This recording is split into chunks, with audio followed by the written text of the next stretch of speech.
guys, and welcome back to another episode of Federico Talks Watches.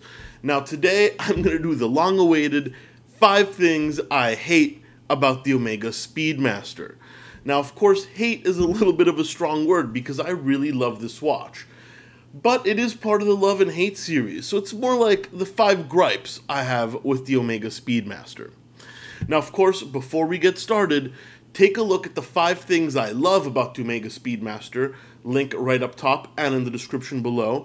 That way you can find out what I like about it, and if you watch that video, you could enter yourself for a chance to win a free watch. And also, check out Delray Watch Supply, delraywatch.com, my website where I sell pre-owned watches. We just got some new stock, and you never know, you might find something cool you really like. Now, of course, wristwatch check. I am wearing my Omega Speedmaster limited edition Apollo 14. This is the Hesselite Crystal Speedmaster Pro. And yeah, man, my overall opinion of it is I love it, but it's not perfect. And that's what we're going to discuss today. 5 things I really dislike about the Omega Speedmaster. Now, the first thing I don't particularly like is the bracelet. Now, it's not awful, but as you can see, I don't wear mine on a bracelet. I put it on a strap. And that's because I find the bracelet to be completely inferior to the Seamaster bracelets. I think it might even look a little better, the Speedmaster bracelet, but it's not as flexible, it's not as substantial, and the clasp is nowhere near as good, especially if you have like a pre-2008 Speedmaster with that older sliding clasp. It's absolutely freaking awful because it's really annoying to put on. I also think it looks better on a strap, but yeah, the bracelet is definitely the weak point of this watch, and it's something I don't love at all. Now, the second thing is actually quite annoying, especially if you wear your Speedmaster often, or at least if I wear my Speedmaster a few days in a row. Now, the Speedy is a manual wind watch, and the crown kind of sticks into this crown guard.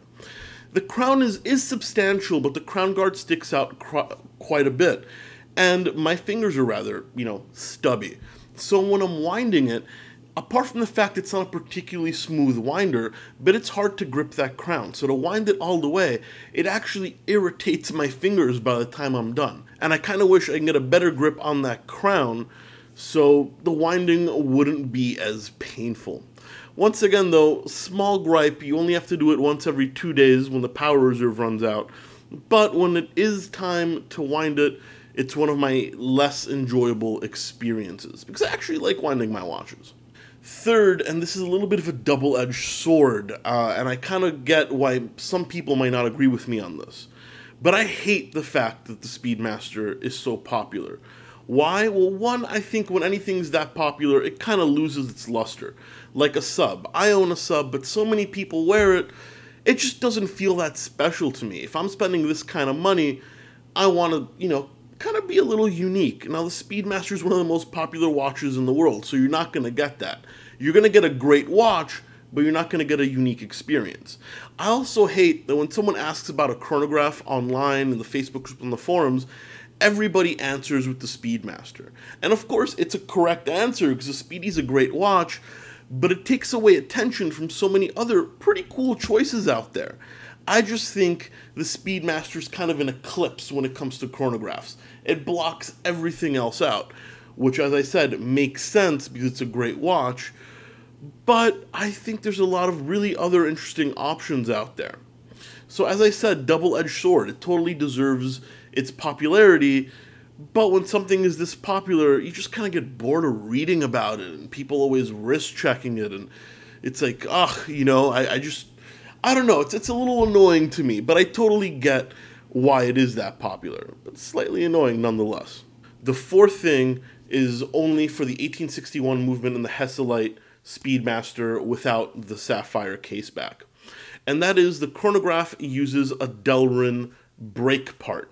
What is Delrin? Delrin is plastic. Now, many people would argue that plastic performs better than the metal counterpart, because since the Sapphire Sandwich version with the clear caseback has a see-through caseback, Omega chose to use a metal part instead so they could decorate it. Now, yes, I'm not entirely sure if Delrin performs better, but I don't care. I don't want any plastic in a watch of this price point. Also, Omega didn't decorate the 1861 movement in the closed caseback version as well as the 1863 movement in the Sapphire version. I find that kind of lazy. I mean, come on, guys. It's not even that much of a price difference. Why couldn't you decorate them equally? I know I can't really see it in this version, but it's still disappointing because a luxury product is all about the details. And honestly, it's obviously about cost cutting. There's no other reason they would do it. And I find that kind of disappointing that the Speedmaster has one plastic part in the movement. And then number 5, and this is not a huge gripe, especially for me, because I didn't get the box with this, but the new box that comes with this damn thing is like this freaking big. And as a guy that has multiple watches in his collection, and my closet back there is completely filled with watch boxes, it's annoying to kind of, store these huge watch boxes. I mean, damn, this $4,000, $5,000 watch, the box is triple the size of a $50,000 Patek Philippe. It's just unnecessary. I'm sure if they cut down on the price of the packaging, they could, probably cut down on the price of the watch. Now, of course, they never pass down the savings to you, but I think it's unnecessary. Some people will say the presentation is cool, but for me, it's just a box. No need to go so crazy with it. Yeah, I expect to buy a watch in a nice box, but it's excessive. It's excessive, it's unnecessary in my opinion. As you can see, I don't have that many gripes with the Speedmaster. I really struggled to come up with these 5, but it is not a perfect watch. So those are my gripes. What are your 5 things you dislike about the Omega Speedmaster? Let me know in the comment section below, because I know a lot of you guys own them. Once again, guys, don't forget to check out the 5 Things I Love video to win a free watch and to kind of balance this argument out, and Del Rey Watch Supply for some cool pre-owned watches. Guys, thank you so much for tuning in to another episode of Federico Talks Watches, and we'll catch you in the next one. Take care.